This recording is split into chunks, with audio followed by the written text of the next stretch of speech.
नमस्कार दोस्तों। मैंने 2-3 दिन पहले एक वीडियो डाला था अपनी बहन के रिगार्डिंग कि मेरी बहन के साथ कुछ ऐसी घटना घटी है नाहन मेडिकल कॉलेज में, जो कि सत्य है। और भगवान करे ऐसी घटना किसी और के साथ ना हो। जो हमारे साथ हुआ है, बहुत बड़ा ट्रॉमा हुआ है उसको, और कोशिश कर रही है बाहर निकालने की। हम सब लोग उसको समझा रहे हैं कि कोई बात नहीं, हमारे नसीब में नहीं था, क्योंकि हम तो उसको किस्मत पे ले रहे हैं। और डॉक्टर्स के लिए वो एक केस था, डॉक्टर ने उसको एज ए केस डील किया कि चलो कोई बात नहीं, रात को क्या सिजेरियन करना है सुबह कर लेंगे, लेकिन सुबह तक बहुत बड़ी मिसहैपनिंग होगी। तो उसका फॉलोअप रिपोर्ट मुझे अभी तक नहीं आया है। वो इंक्वायरी कर रहे हैं, मुझे नहीं पता वो क्या इंक्वायरी करेंगे या क्या उसका रिपोर्ट लेंगे। लेकिन मेरी सरकार से विनम्र निवेदन है कि प्लीज़ इसके ऊपर स्टिक एक्शन लिया जाए, क्योंकि 15 से 18 घंटे का लेबर पेन इंड्यूस किया है उन्होंने, और डायलेशन 2 सेंटीमीटर से ऊपर नहीं था। तो उन्होंने उस दौरान उस बीच में सी सेक्शन क्यों नहीं किया। सेकंड थिंग कि मुझे उम्मीद है अपने प्रशासन पे, अपने सरकार पे, कि वो इस पे ज़रूर कोई लीगल एक्शन लेंगे जो भी बनता है, और दूसरी महिलाओं के साथ इस तरह की घटना ना हो। क्योंकि मातृ जननी सुरक्षा योजना के तहत सरकारी अस्पतालों में इस तरह की घटना बहुत ही निंदनीय है। और मतलब इतना शॉक्ड है, हमारे लिए इतना शॉक हो चुके हैं हम लोग कि पता नहीं हम कभी सदमे से बाहर निकलेंगे। मेरा परिवार, मेरी बहन का ससुराल, मेरे माँ बाप, मेरी बहन, उसके हस्बैंड, सभी लोग। और सबको पता है कि फर्स्ट बेबी का कितना ज़्यादा सबको इंतज़ार रहता है। हम लोगों ने बहुत कुछ तैयारियां कर रखी थी पहले से ही। तो मेरी सरकार से यही प्रार्थना है कि प्लीज़ आप इस पे एक्शन ले, छानबीन करें पूरी कॉलेज की कि उसमें इतने इक्विपमेंट क्यों नहीं है, इतने संसाधन की कमी क्यों है उसके अंदर, क्यों इतना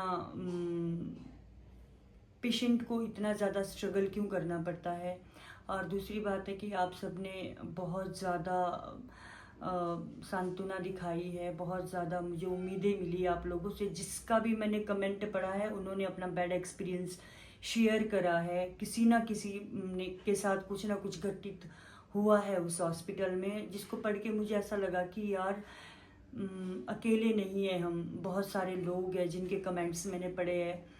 तो मुझे उम्मीद है कि सरकार भी उस पर बहुत ज़्यादा स्ट्रिक्ट एक्शन लेगी और हमें न्याय ज़रूर मिलेगा।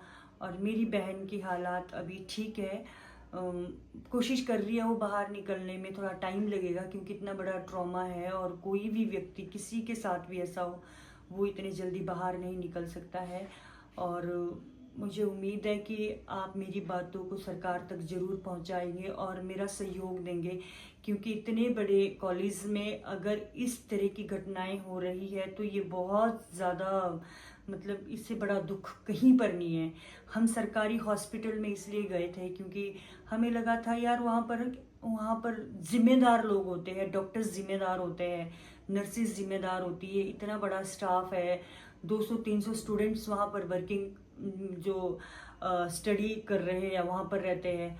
और इसीलिए हमने प्राइवेट भी, ऐसा नहीं हमारे पास पैसा नहीं था कि हम प्राइवेट में नहीं जा सकते थे, लेकिन वो होता है ना, एक इंसान को एक विश्वास होता है। हमें नहीं मालूम था, हमें लगता था कि नहीं यार, हम सरकार को, हमारी सरकार बहुत अच्छा कार्य करती है, स्वास्थ्य विभाग में तो बहुत अच्छे रिजल्ट देती है। लेकिन जब मैंने अपने कमेंट्स पढ़े तो 100 से ऊपर लोगों ने अपना एक्सपीरियंस, बैड एक्सपीरियंस शेयर किया है। और जब भी मैं पढ़ रही थी कल, तो मुझे ना रोना आ रहा था कि यार ये कब सुधरेंगे, शिक्षा और स्वास्थ्य हमारे देश में कब सुधरेगा। मतलब 3D अल्ट्रासाउंड ज़्यादा से ज़्यादा 8-9 लाख का मशीन होगा, वो क्यों नहीं है उनके पास।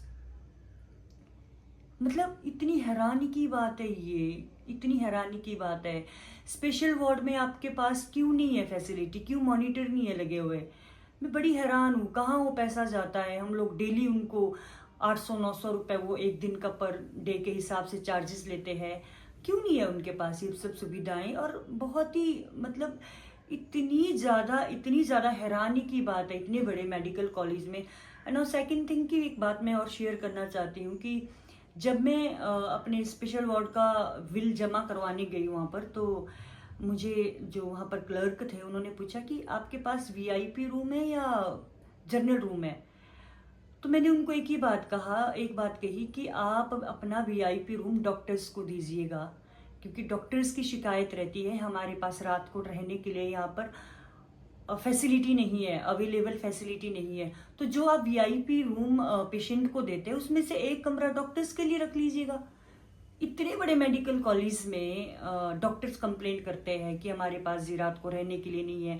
पहली बात तो ये कि डॉक्टर को ड्यूटी पे जो होते हैं, आर्मी वाला जब ड्यूटी करता है बॉर्डर पर तो वो सोता नहीं है रात को, पुलिस वाला जब ड्यूटी करता है रात को तो सोता नहीं है।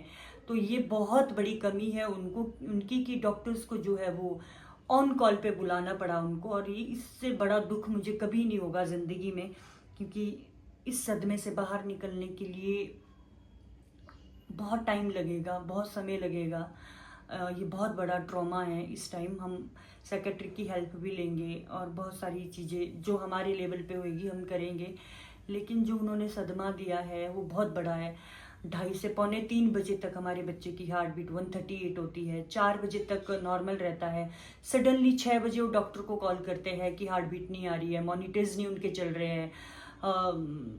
अल्ट्रासाउंड वाली जो लेडी है वो सोई पड़ी है, मैं नाम नहीं लेना चाहूँगी उनका, क्योंकि मुझे उम्मीद है कि सरकार उन पर छानबीन जरूर करेगा। तो प्लीज़ मुझे आप लोगों के सहयोग की बहुत ज़रूरत पड़ेगी। मैं चुप नहीं बैठने वाली हूँ, क्योंकि ये मेरे साथ नहीं है, ये बहुत लोगों के साथ ऐसा होता होगा। और हमारे यहाँ के लोग ना, महिलाएं चुप रहती है क्योंकि हम लोग ये सोचते हैं कि हमने ना अपने नसीब पे ले लिया है, ये हमारी किस्मत में होगा, हमारे नसीब में नहीं होगा वो बच्चा। ऐसा कुछ नहीं होता है, क्योंकि 99% रिस्पॉन्सिबिलिटीज डॉक्टर्स की होती है। हम उनके भरोसे होते हैं, डॉक्टर्स हमारे लिए भगवान का रूप होता है। तो ये जो चीज़ें हैं ना, ये बहुत ज़रूरी है। 9 मंथ में क्यों कॉर्ड अराउंड नहीं आया नेक का, मुझे समझ नहीं आई ये बात। और अगर डायलेशन 2 सेंटीमीटर से ज़्यादा नहीं थी 15 घंटे में भी, तो आपने सी सेक्शन के लिए क्यों अप्रूवल नहीं किया। मुझे नहीं पता कि उन्होंने क्या सोच के ये सब चीज़ें रखी कि सी सेक्शन के लिए उनके पास डॉक्टर्स अवेलेबल नहीं थे, या दूसरे दिन में भी ओटी था सैटरडे को, तो वो सोच रहे होंगे सैटरडे को कि ओटी है और उसी दिन हो जाएगा जो भी होगा। लेकिन देखो ना, घटना तो घट गई आपके नींद पूरी होने के चक्कर में, आपका डिले करने के चक्कर में। एक पेशेंट 15 से 18 घंटे लेबर पेन में तड़प रहा है, और वो जो दर्द होता है ना, माँ का दर्द, वो बहुत ही, मैंने जो है ना वो उसकी ऐसा लगता है मैंने मौत को मुंह के आगे देखा है। तो इस तरह का ट्रॉमा बहुत ही मुश्किल है। तो मुझे आप सबके सहयोग की बहुत ज़रूरत पड़ेगी। प्लीज़, मैं जब भी हॉस्पिटल जाऊँ फॉलोअप रिपोर्ट के लिए, या मैं आप लोगों को day by day follow up report देती रहूँगी। मुझे नहीं पता वो क्या देंगे, तो आप मेरी इस वीडियो को ज़रूर सरकार तक पहुंचाना, क्योंकि इस तरह की हालत बहुत ही निंदनीय है। और मुझे उम्मीद है कि हमारी सरकार इस पर ज़रूर एक्शन लेगी। धन्यवाद।